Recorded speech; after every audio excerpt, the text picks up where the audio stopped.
जय मातारा आमी तांत्रिक सम्राट पंडित सुशांत शास्त्री आमार चैनेले बेश कयेकजन लिखेছে যে রাহুর দ্বারা পীড়িত হলে কি কি সমস্যা হওয়ার সম্ভাবনা।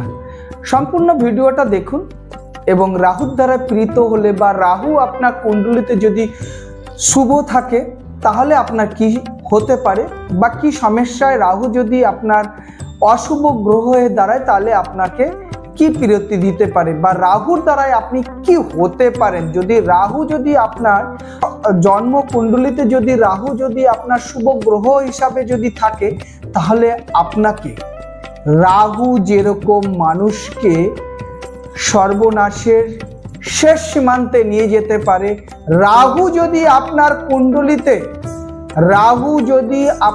কুণ্ডলিতে যদি সঠিক স্থানে যদি থাকে তাহলে আপনার জিরো থেকে হিরোতে অবধি তুলে নিয়ে যেতে পারে। যেটা হচ্ছে রাহু যদি আপনার জন্ম কুণ্ডলিতে যদি শুভ ঘরে যদি বিরাজ করে থাকে বা রাহু যদি আপনার উপরে সত্যি সত্যি যদি প্রকটময় হয় তাহলে আপনি যত রাজনীতিবিদ আছে দেখবেন রাহু তাদের কিন্তু সহায় আছে। এই রাহু কিন্তু ছলা কলার মাস্টার। কারণটা কি দেখুন, রাহু কোনো গ্রহ বা রাহু কোনো কিন্তু একটা অদৃশ্য শক্তি। রাহু কিন্তু কখনো কোনো ছকে কিন্তু বেশিক্ষণ বসে থাকে না। সেই জন্য রাহু যদি দেখা গেল রাহু আপনার ডিস্টার্বে আছে তাহলে রাহু যদি আপনার ডিস্টার্বে থাকে তাহলে কিন্তু আপনার কি কি ধরনের হতে পারে।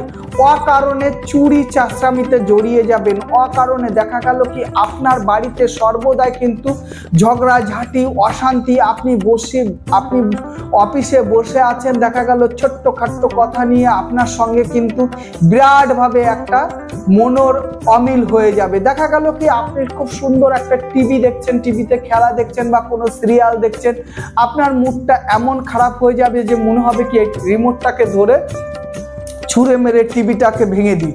দেখা গেল কি আপনার রাহু আপনার ছকে যদি রাহুর দশা যদি থাকে তাহলে রাহুর দশা থাকলে কি হবে, আপনি ব্যবসা বাণিজ্য করছেন বা যে কোনো কাজকর্মের দিকে আপনি আগাচ্ছেন, দেখবেন কি আপনার হচ্ছে না।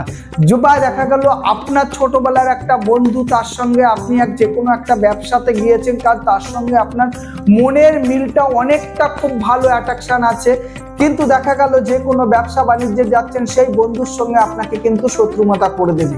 দেখা গেল রাহু যদি ডিস্টার্ব থাকে তাহলে কি হবে, আপনার দীর্ঘদিনের প্রেম ভালোবাসা হ্যানত্যান দেখবেন আপনার সঙ্গে কিন্তু ছলাকলা স্টার্ট হয়ে যাবে। আপনি দেখবেন যে তাকে আপনি এত সুন্দরভাবে তার সব কথা মেনে নিচ্ছেন, তার কাছে নতমস্তক হয়ে কথা বলছেন, তার সঙ্গে আপনি ভালো বিহেভ করছেন, কিন্তু সে আপনার সঙ্গে কিন্তু দুর্ব্যবহার করা স্টার্ট করে দিয়েছে। তখন আপনার মনে কি হবে, নিজেকে সুইসাইড করে নেওয়ার ইচ্ছা হবে বা কেউকে কোনো ক্ষতি করার চেষ্টা করবেন। দেখা গেল আপনি কোথাও বসে আছেন, কোনো একটা অফিসে বা কোনো একটা জায়গায় কাজ করছেন বা একটা নিরালয় জায়গায় আপনি বসে আছেন, দেখা গেল কি আপনার মাথা এমন সময় দেখা গেল মাথাটা বিড়বিড় স্টার্ট করবে, মনে হচ্ছে কি কোনো জিনিস ভাঙচুর করবেন বা কের সঙ্গে ছোট ছোট কথা নিয়ে কিন্তু আপনি ঝগড়াঝাঁটি অশান্তি এইসবগুলোকে আর কি প্রশ্রয় দেবে। তারপরে যদি রাহু যদি আপনার ফেভারে যদি থাকে তাহলে দেখবেন যে আপনার যে কোনো রাহু কিন্তু সত্যি যে রাহু যে সব বিষয় খারাপ তা না, রাহু কিন্তু ধন সম্পদ অর্থ যশ খ্যাতি দেয়, কিন্তু রাহু যখন আপনার ডিস্টার্ব হবে তখন নিজেকে কিন্তু সবসময় সরলতা মন করে রাখতে হবে যে রাহু কিন্তু আপনার ডিস্টার্বে আছে। সেই জন্য রাহু যখন ডিস্টার্বে থাকবে তখন কিন্তু আপনি কি করবেন, রাহু যদি আপনার ডিস্টার্বে থাকে যখন আপনি স্নান করবেন তখন স্নানের মধ্যে 1 বালতি জলে কিন্তু 3 ফোঁটা সর্ষের তেল দেবেন, একটুখানি তিল এবং 3টে তুলসী পাতা দিয়ে লাস্টে জলটাকে যখন স্নান করতে যাবেন তার আগে এইভাবে জলটাকে তৈরি করে যাবেন।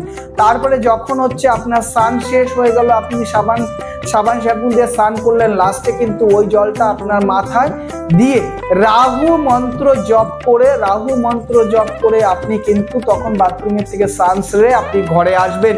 তাতে দেখবেন রাহু আপনার ফেভারে থাকবে। এবং রাহু মন্ত্রটা কি মন্ত্র সেটা জানতে হলে আপনারা আমার কমেন্ট বক্সে যে হচ্ছে কমেন্ট করবেন, আমি তাদেরই বলে দেবো যে শর্টকাটে রাহু মন্ত্র বলার জন্য কি কি জপ করলে বা কি কর্ম করলে আপনারা সেটা সম্পূর্ণ রাহুর হাতের থেকে মুক্তি থাকবেন এবং ব্যবসা বাণিজ্য আপনার সঠিকভাবে থাকবে এবং ব্যবসা বাণিজ্যতে কখনো লস বা কোনো দুর্ঘটনা বা অকারণে কখনো আপনি চুরি অপবাদ পাবেন না, এই কামনাই করছি। সম্পূর্ণ ভিডিওটা সবার কাছে শেয়ার করে দেবেন এবং সবাই যাতে করতে হয়। রাহুর তো এইটুকুনো কথা বললে হয় না, রাহুর ভালো দিকটা আছে, রাহুর মন্দ দিকটা আছে। রাহু হচ্ছে মেঘনাথের মতন, যে ওকে কখনো চোখে দেখা যায় না, কিন্তু ও কিন্তু ছায়ার মতন কাজ করে সর্বদাই। রাহু কিন্তু প্রত্যেকটা মানুষের পিছনে লেগে থাকে। সেই জন্য রাহুর দশার থেকে মুক্তি পাওয়ার জন্য আপনারা যে জানতে চাইবেন আমার কমেন্ট বক্সে আপনারা লিখে পাঠাবেন। এবং যদি ফেস টু ফেস আমার সঙ্গে কথা বলতে হয় রাহুর ব্যাপার নিয়ে, আপনারা কিন্তু আমাকে ফোন করেও আমার সঙ্গে কথা বলতে পারবেন। এইটুকুনই রাখছি আজ। সকলেই ভালো থাকুন, রাহুর থেকে সবাই মুক্তি থাকুন, সবাই মা মঙ্গলচণ্ডী সবাইকে রাহুর থেকে মুক্তি রাখুক, এই কামনাই করি। জয় মা সিদ্ধেশ্বরী, জয় মা সিদ্ধেশ্বরী, জয় মা সিদ্ধেশ্বরী, জয় মা তারা, জয় মা তারা, জয় মা তারা। আমার সকল ভক্তবিন্দু সবাই যেন ভালো থাকে এই কামনাই করি। জয় তারা মা, জয় তারা মা, জয় তারা মা।